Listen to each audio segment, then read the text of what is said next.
가짜 백신을 맞은 간호사가 17분 후 기절하는 사건이 발생해 놀라움을 주고 있습니다. 백신 접종을 권고하기 위한 방송이었지만 기절 장면이 여과 없이 노출돼버린 것입니다. 백신을 맞은 간호사는 미국 메모리얼 병원에 근무하던 30세 여성이었습니다. 도보 간호사는 백신 접종 후 기자들을 상대로 소감을 말하던 중이었습니다. 처음에는 백신을 먼저 맞을 수 있는 기회를 얻었다며 흥분을 감추지 못했습니다. 그런데 갑자기 말을 더듬거리며 매우 어지러운 느낌이에요 하더니 옆으로 쓰러진 것입니다. 동료 2명이 그를 부축해 황급히 응급실로 데려갔고 얼마 후 정신을 차린 것으로 알려졌습니다. 의식을 회복한 간호사는 어느 순간 강한 충격을 주는 느낌이 나타났다고 언급했습니다. 이는 단편적인 예이지만 미국 내에서는 백신에 대한 불안감이 상당한 상태입니다. 미국 지방정부는 백신을 맞게 하기 위해 $750를 현금으로 주겠다는 유인책까지 사용했습니다. 지난 9일 AP통신 설문조사에 따르면 미국에서 백신을 맞겠다고 답변한 사람은 47%에 그치고 있습니다. 접종 거부 사유를 물어보니 부작용 우려에 상황을 지켜보겠다는 사람이 대다수였습니다. 믿음을 주기 위해 펜스 부통령까지 생방송으로 백신을 접종했을 정도입니다. 미국에서는 긴급 승인 첫 주 동안 27만 명이 백신을 맞았는데 6명에게서 알레르기 반응이 나타났습니다. 미국 질병통제센터도 알레르기 부작용자는 2차 접종을 하지 말 것을 권고하고 있습니다. 18일 긴급 사용 승인이 났던 모더나 백신도 여러 부작용 사례가 보고되고 있습니다. 그런데 백신 접종을 시작한 미국과 유럽에서 더욱 심각한 사태가 나타나고 있습니다. 미국은 하루 확진자가 25만 명이 넘는 등 여전히 사상 최고치를 경신하고 있습니다.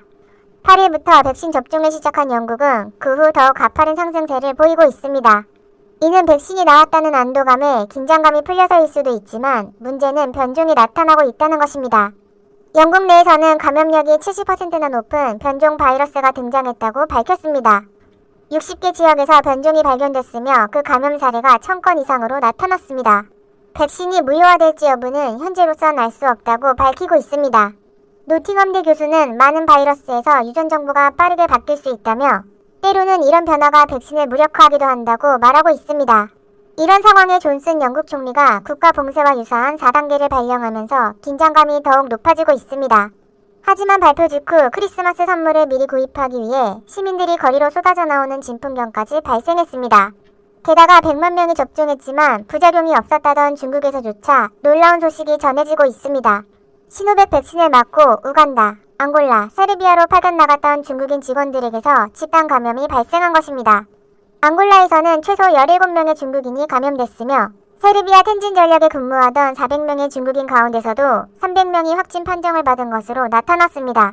중국인 직원은 백신을 맞으면 감염이 안 될 줄 알았는데 감염됐다며 황당함을 나타냈습니다. 이는 백신 자체가 잘못돼 감염을 유발시켰거나 조그만 변종에도 취약함을 드러낸 것입니다. 이런 상황에 중국도 해외 백신 수입에 열을 올리고 있습니다. 최근 화이자와 함께 백신을 개발했던 독일 기업으로부터 1억 회분을 공급받기로 계약을 맺은 것입니다. 중국은 시노백과 시노팜을 통해 16억 회분의 백신을 생산할 수 있지만 효능은 미지수입니다. 전문가들은 백신이 나와도 2024년은 돼야 종식이 될 것이란 분석을 내놓고 있습니다. 모든 나라가 정상으로 돌아가려면 최소 75% 이상의 인구가 백신을 맞아야 하지만 생산 능력이 턱없이 부족할 뿐만 아니라 어떤 변종이 출현할지 모르기 때문입니다. 이에 프랑스는 한국의 치료제에 더욱 주목하고 있습니다. 마크롱 대통령은 12월 3일 문 대통령과 통화 때 치료제 개발에 있어 결실을 맺길 기대한다고 밝힌 바 있습니다.